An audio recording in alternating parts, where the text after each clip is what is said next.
Hey guys, Jacob here with ePoolSupply. Today, we're going to show you how to remove a Caretaker nozzle that has been inserted inside of a Caretaker head. So what you're going to need today is obviously you got your Caretaker head, and you're going to need a drill press with a, let's see here, a 5/32 drill bit is what we recommend. Something sharp, make it a good drill bit so it's not going to fuzz around in there, but we'll show you how once we dive in here. So let's go ahead and get started. All right guys, so here's our drill press. So we got our pop-up heads here, and as you can see here, there's nozzles installed. So what we want to do, we have our 5/32 drill bit here, and what we're going to do, we turn our drill press onto extremely high, the highest that this thing can go on, because we want to get some good friction going on. So as you can see here, the line coming here, I'm going to make a cross coming back and forth here, and then up and down here.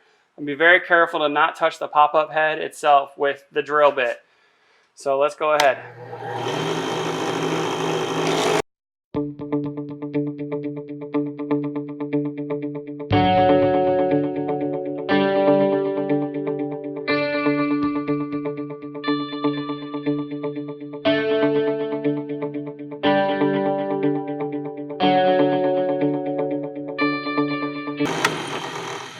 All right, so when you're going through it all, you'll feel a section kind of pop off. So as you can see here, that little section broke off completely, which is awesome. That's exactly what we want, because it kind of loosens the rest of the pop-up head nozzle.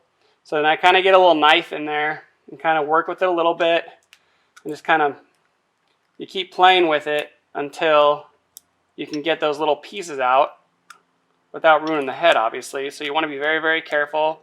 So it looks like I got one of them out. Oh, yep, there we go.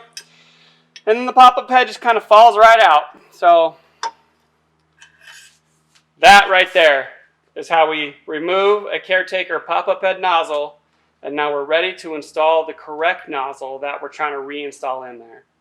I'm Jacob with ePoolSupply. Thanks for watching. Hey everyone, thanks for watching. Subscribe today if you haven't subscribed. Check out the links below, and we got a lot more content coming your way. Thank you.